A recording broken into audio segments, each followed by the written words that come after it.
Does the church speak of heaven and hell? 100%. Does Jesus Christ speak of heaven and hell? 100%. So, is it real? I sure hope so, because Jesus even speaks of it, right? When the Lord is speaking to the people and he tells them, do not be afraid of those who kill the body, but be afraid of him who can cast you into hell. That must mean that hell has a real meaning. Here's what was taught to me, and here's what I have found in the consensus of the fathers. Hell and heaven are indeed real. എപ്പോഴാണ് glorious gospel നരകമില്ല എന്ന് പറഞ്ഞത്? എപ്പോഴാ പറഞ്ഞത്? നിങ്ങൾ ആരെങ്കിലും കേട്ടോ? ദൈവം അങ്ങനെ ഒരു നരകം സൃഷ്ടിച്ചിട്ടുണ്ട്. നരകമുണ്ടെന്ന് നീ പറയുന്നുണ്ടെങ്കിൽ ഒന്നാമത്തെ ചോദ്യം നിന്നോട്, ആര് സൃഷ്ടിച്ചു? നരകമില്ല, ശിക്ഷയില്ല, എങ്കിൽ പിന്നെ എന്തിനാണ് ഈ സുവിശേഷം? ഞങ്ങൾ ഇവിടെ നരകവും സ്വർഗവും ഇല്ല എന്ന് പറഞ്ഞുകൊണ്ട് നടക്കുന്ന ആൾക്കാരാണ്. What do we mean by hell? Now, hell, when Jesus speaks of it, he speaks of that place where there is fire, where you can be cast out, where there is torment. But you also have to understand that contextually, when the Lord is speaking of Gehenna, Gehenna was an actual location. The Jews understood it as the place where they burnt all the garbage. And if you do the study, and I urge you, you can do the study for this, the Jews actually knew what it is that he was referring to, because it was an actual location where they would dump all of their garbage, and it was also a place where people used to sacrifice children to the god Molech. And so you would hear the cries of children, you would smell the burning of flesh. So when the Lord used that comparison to hell, people understood it as a place that was gruesome, a place that was constantly very dark, filled with smoke, where people were burning, where they were burning garbage, where there was worms, where there was decay. And so people had a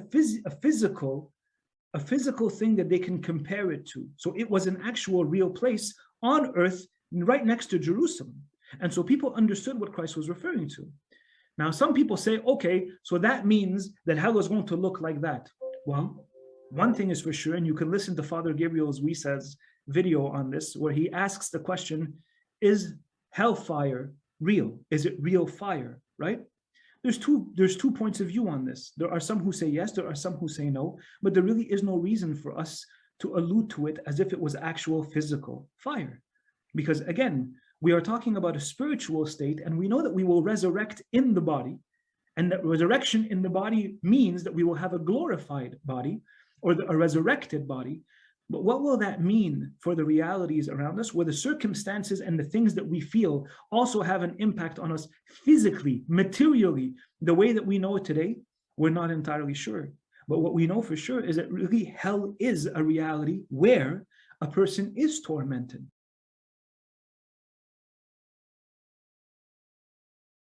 There are some people who would suggest that the God of the Old Testament is somehow vengeful.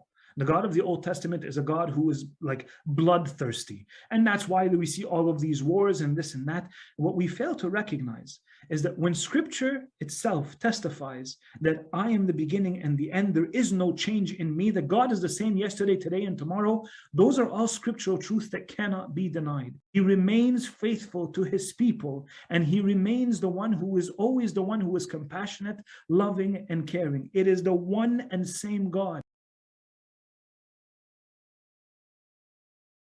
There are others who believe that the God of the Old Testament is somehow different than the God of the New Testament. How can you believe that if you also believe in the three persons, three hypostases, one will, one desire, one love for one another? You have destroyed the teaching of the church on who God is. To even suggest that some people will believe that God has changed over time, that God has somehow was vengeful. Some will even go to the extent of suggesting that the God of the Old Testament is the devil. Anybody who believes these kind of things cannot even declare themselves to be Christian in any sort of way. മൊറാദച്ചന്റെ മീറ്റിംഗിൽ ഇവർ പറഞ്ഞു എന്ന് പറഞ്ഞ് പ്രകീർത്തിക്കുന്ന പഴയ നിയമത്തിലെ ദൈവം തന്നെയാണ് പുതിയ നിയമത്തിലും ദൈവം എന്ന് അച്ഛൻ പറഞ്ഞു. ഹാ ഹുറേ ഹുറേ. ഇതാണ് ഞങ്ങൾ പറഞ്ഞു, പുതിയ നിയമത്തിൽ പുതിയൊരു ദൈവം ഉണ്ടായെന്ന് ആരാ പറഞ്ഞത്? ഞങ്ങളാരും പറഞ്ഞിട്ടില്ല. അപ്പം കൊല്ലുവാനും സ്ത്രീകളുടെ വയറ് പിളർക്കുവാനും കുഞ്ഞുങ്ങളെ പാറയിൽ അടിക്കാനും ഒക്കെ കൽപ്പിച്ച ആ ഒരു ഗോത്രസങ്കല്പത്തിലുള്ള ദൈവത്തെയാണോ ഇവരിപ്പോഴും ആരാധിക്കുന്നത്? യഹോവ തനി കള്ളനും നുണയനും വഞ്ചകരുമാണ് ഞങ്ങൾ തെളിയിക്കും ബൈബിൾ വെച്ച്. നിങ്ങൾക്ക് തടയാമെങ്കിൽ തട. അല്ലാഹുവും യഹോവയും സെയിം ആണ്. എന്താ വ്യത്യാസം ഇരിക്കുന്നേ? നിങ്ങൾ പിശാച് എന്ന പിതാവിന്റെ മക്കൾ. അത്രേ ഉള്ളൂ. യഹൂദന്മാരുടെ ദൈവം പിശാചാണ്. അപ്പൊ അച്ചായൻ പറയുന്നത് യേശു മുഖ്യ കൽപ്പന എന്ന് പറഞ്ഞപ്പോ നീ നിന്റെ പിതാവായ പിശാചിനെ സ്നേഹിക്കണമെന്നാണോ പറഞ്ഞത്? ഈ കണ്ട വൃത്തിയുടെ അല്ല, ഈ കണ്ട വൃത്തിയുടെ 28 ലക്ഷം പേരെ കൊന്നു തള്ളി യഹോവയെ സ്നേഹിച്ചോളനാണ് യേശു ഉപദേശിക്കുന്നത്. അപ്പൊ യഹോവയും അനുയായികൾ ചെയ്ത കാര്യങ്ങൾ യേശു അപ്രൂവ് ചെയ്തിട്ടില്ല.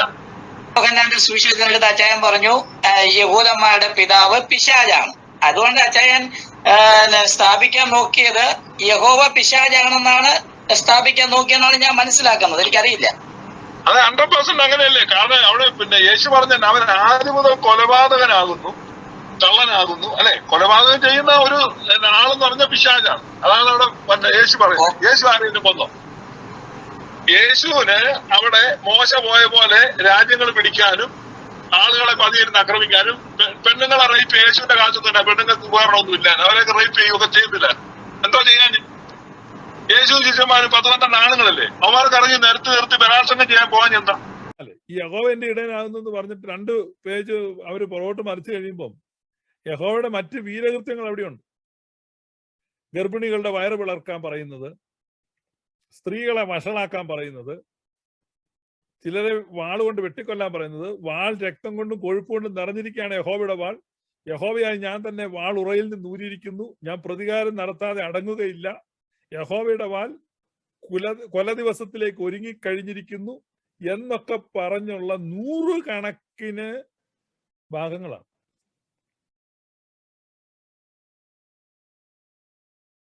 Some will even go to the extent of suggesting that the God of the Old Testament is the devil. Anybody who believes these kind of things cannot even declare themselves to be Christian in any sort of way.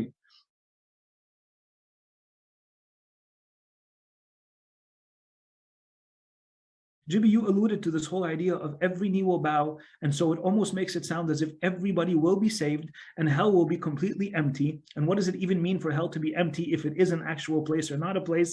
And there's so much there going on. Now, there are some people who believe in something called universalism. This whole idea of how it is that everybody will be saved because God, in his loving mercy, will not allow any of his creation to perish. Are there proofs of that among the teachings of some of the fathers? Yes, there are a few who spoke of that. Isaac the Syrian spoke of it, Gregory of Nyssa spoke of it, Augustine spoke of it as well. But ultimately, is it something that is found as an official doctrine in the church? No, it is not an official doctrine in the church, and it is definitely not an official doctrine that any of us could proclaim to be 100% true. ആ രക്ഷ സാർവത്രികമാണ്. Lucifer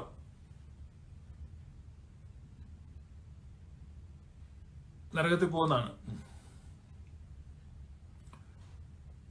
ആരും നരകത്തിൽ പോകത്തില്ല. No one. ദൈവം ചെയ്യുന്നത് complete and perfect restoration ആണ്. Perfect. ക്രിസ്റ്റസ് Victor, ക്രിസ്തു ജയാളിയാണ്. ക്രിസ്തുവിന്റെ മിഷൻ പരാജയമല്ല. ദൈവം തന്റെ പുത്രനെ ഈ ഭൂമിയിലേക്ക് അയച്ചത് കാണാതെ പോയതിനെ അന്വേഷിച്ച് കണ്ടെത്താനാണ്. സകലവരെയും, കാണാതെ പോയ സകലവരെയും, അവസാനത്തെ ആളിനെ വരെ കണ്ടെത്തിയിരിക്കും. ഒരാൾ പോലും മിസ്സാകത്തില്ല. അദ്ദേഹം ആ പറയുന്ന ഭാഗം നിങ്ങൾക്ക് വേണ്ടി പ്ലേ ചെയ്യുക. അത് മുഴുവൻ പ്ലേ ചെയ്യാൻ എന്റെ കയ്യിൽ ഇല്ല. അതിന്റെ കഷണങ്ങളാണ് കിട്ടിയിട്ടുള്ളത്. അതിന്റെ ഒരു കഷണത്തിൽ ഇതാ കേൾക്കൂ. ഇതാണ് അദ്ദേഹം പറഞ്ഞത്.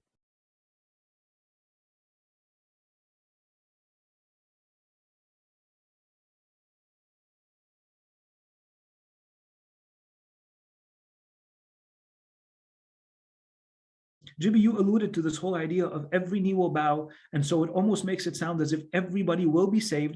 As a matter of fact, what I'm telling you is that Scripture says it very clearly.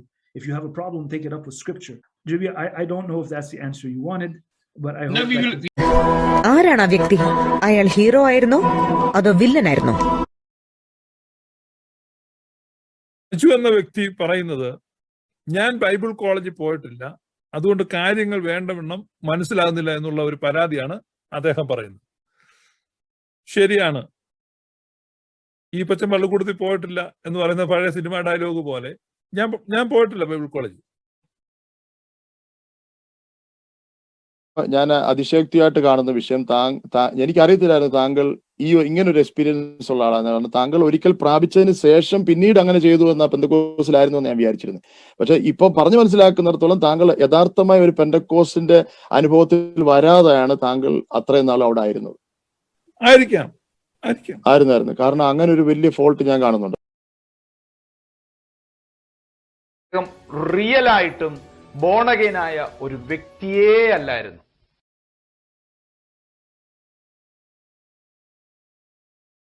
25 വർഷം പെന്തക്കോസ്റ്റിൽ പാസ്റ്ററായിട്ട് നിന്നിട്ടാണ് ഞാൻ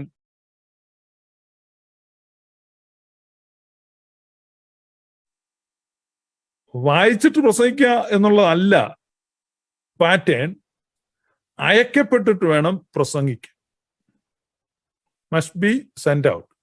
അയക്കപ്പെട്ടവനായിരിക്കണം. അപ്പൊ അയച്ച ഒരാളുണ്ടായിരിക്കണം. അപ്പൊ ഒരാൾക്കും ഇൻഡിപെൻഡന്റ് ആയിട്ട് സുവിശേഷം പ്രസംഗിക്കാൻ പറ്റത്തില്ല. ഒരാൾ സുവിശേഷം പ്രസംഗിക്കുന്നുണ്ടെങ്കിൽ അവനെ അയച്ച ഒരാൾ വേണം. someone must be behind him. ഞങ്ങളിവിടെ അപ്പോസ്തോലിക ചർച്ചിന്റെ പ്രതിനിധികളായിട്ടല്ല ഇരിക്കുന്നത്, ഗ്ലോറിയസ് ഗോസ്പലിന്റെ പ്രതിനിധികളായിട്ടാണ് ഇരിക്കുന്നത്. അപ്പോസ്തോലിക ചർച്ച് ഒരു ചർച്ച് ഞങ്ങളെ ഡിബേറ്റ് ചെയ്യാൻ ഏൽപ്പിച്ചിട്ടുമില്ല, ഞങ്ങൾ അത് ഏറ്റെടുത്തിട്ടുമില്ല. നിങ്ങളൊരു കൾട്ടാണല്ലേ? He is not submissive to anyone. അദ്ദേഹം സ്വന്തമായിട്ട് നടത്തുന്ന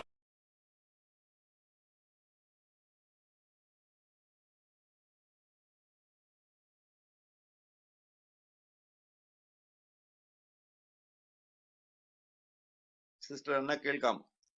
കേക്കാം. എനിക്ക് മാത്യു ചേട്ടനോട് ഷിബു ചേട്ടനോട് ഒറ്റ കാര്യം ചോദിക്കുന്നുള്ളൂ. ഈ ചേട്ടന്മാർ ഈ ആളില്ലാത്ത പോസ്റ്റിക്കാർ ഗോൾ അടിക്കാതെ സെബാസ്റ്റ്യൻ മുന്നക്കൽ അടുത്ത വെള്ളിയാഴ്ചയും ഡിബേറ്റ് വെച്ചിട്ടുണ്ട്. ആ സമയത്ത് വന്ന് ഇങ്ങനെയൊക്കെ പറയാൻ നിങ്ങൾക്ക് പറ്റുമോ? അതാണ് നിങ്ങൾ ആൺകുട്ടികളാണെങ്കിൽ ചെയ്യേണ്ടത്. സെബാസ്റ്റ്യൻ മുന്നക്കൽ ഇല്ലാത്ത സമയത്ത് ഇങ്ങനെയൊക്കെ ആൺകുട്ടികൾ എന്ന നിലയ്ക്ക് ഞങ്ങൾക്ക് പല കാര്യങ്ങളും ചെയ്യാൻ പറ്റും. അതൊക്കെ വന്നിപ്പോ ചെയ്യാൻ പറ്റുമോ? അന്നായിക്ക് താല്പര്യമുണ്ടോ? അപ്പൊ വൃത്തിയായിട്ട് പറയാം, ഇറങ്ങിപ്പോ. അടുത്ത ഡോൾബി മാമിയ ടൈഗറിന് താല്പര്യമുണ്ട്, അവിടെ വീട് വരെ ഒന്ന് ചെല്ലേ പറഞ്ഞ് ഇവനെയൊക്കെ ഞാൻ നല്ല ചീത്ത വിളിക്കും. ഇടയ്ക്ക് ഞാൻ കയറി സംസാരിച്ചാൽ ഞാൻ വെറുതെ പിതൃസ്മരണ നടത്തും കേട്ടോ, മര്യാദക്കിരുന്നു. അതെന്താണ്? അതൊരു സ്വയം ഭോഗത്തിന് തുല്യമാണ്.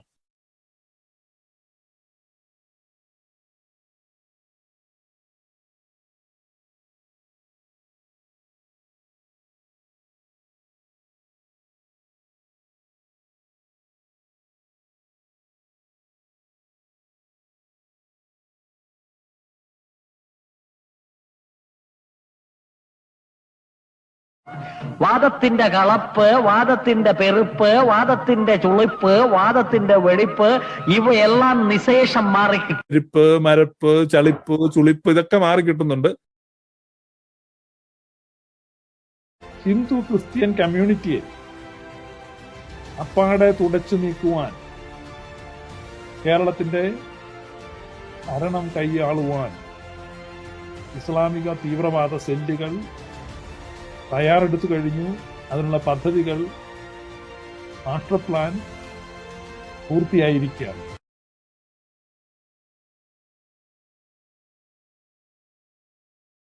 മുസ്ലിങ്ങളും ഹിന്ദുക്കളും ക്രിസ്ത്യാനിയും കൂടെ ഒരു മുറി കിടക്കുക.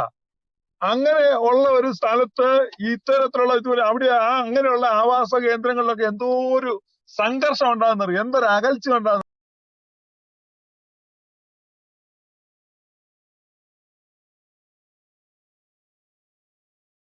ബക്കറ്റ്, നീല ബക്കറ്റ്, നല്ല ബക്കറ്റ്, അതുപോയല്ലോ. പേഴ്സണാലിറ്റി കൾട്ട് ഉണ്ട്, ഭയങ്കര ഒരു പുതിയ കൾട്ട് ഇറങ്ങിയിട്ടുണ്ട്. ഷിബുവിന്റെ പ്രസംഗം കേട്ട് ആവേശം കയറിയ ആളാണ്. ഇവർക്ക് ഇങ്ങനെയുള്ള ചിന്തകളാണ് സ്വയമായിട്ട്. അത് ഈ ഷിബു ഒരു ഭയങ്കര ഒരു പുതിയ cult. Is a false teacher and he's a hypocrite and he's not truthful at all.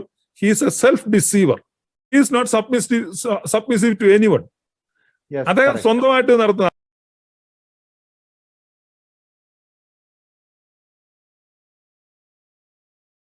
അയക്കപ്പെട്ടിട്ട് വേണം പ്രസംഗിക്കാൻ. Must be send out. അയക്കപ്പെട്ടവനായിരിക്കണം. അപ്പൊ അയച്ച ഒരാളുണ്ടായിരിക്കണം. ഞങ്ങളിവിടെ അപ്പോസ്തോലിക ചർച്ചിന്റെ പ്രതിനിധികളായിട്ടല്ല ഇരിക്കുന്നത്, ഗ്ലോറിയസ് ഗോസ്പലിന്റെ പ്രതിനിധികളായിട്ടാണ് ഇരിക്കുന്നത്. അപ്പോസ്തോലിക ചർച്ച് ഒരു ചർച്ച് ഞങ്ങളെ ഡിബേറ്റ് ചെയ്യാൻ ഏൽപ്പിച്ചിട്ടുമില്ല, ഞങ്ങൾ അത് ഏറ്റെടുത്തിട്ടുമില്ല. നിങ്ങളൊരു കൾട്ടല്ലേ? ആ വ്യക്തിയുടെ കീഴിലാണ്, ഒരു പേഴ്സണൽ കൾട്ടിലാണ് നിങ്ങൾ നിൽക്കുന്നത്. എന്റെ പിന്നെ ഒരു കൾട്ട് തുടങ്ങും, ഞാൻ വന്ന് പ്രസംഗിച്ച് കാശ് മേടിച്ചല്ല. If Chrysostom is willing to say, I don't know if there is a place like hell, then how dare I sit there and suggest that there is or there isn't? All I know is that Jesus speaks of it, the Father speak of it, and I know what God desires. C.S. Lewis actually says that the gates of hell are locked from the inside out. You are the one who locks yourself in. If you choose that to be your destination, God will grant it to you, where I have come to peace with my understanding of heaven and hell. In the end, every one of us will get what we've always wanted. If we've wanted a life devoid from God, if we have rejected him and his morality and his teachings and his life-giving offering, then the Lord, as a gentleman, will turn to us in the end and say, I will respect your wishes, and you will not have to receive anything from me, because you do not want me.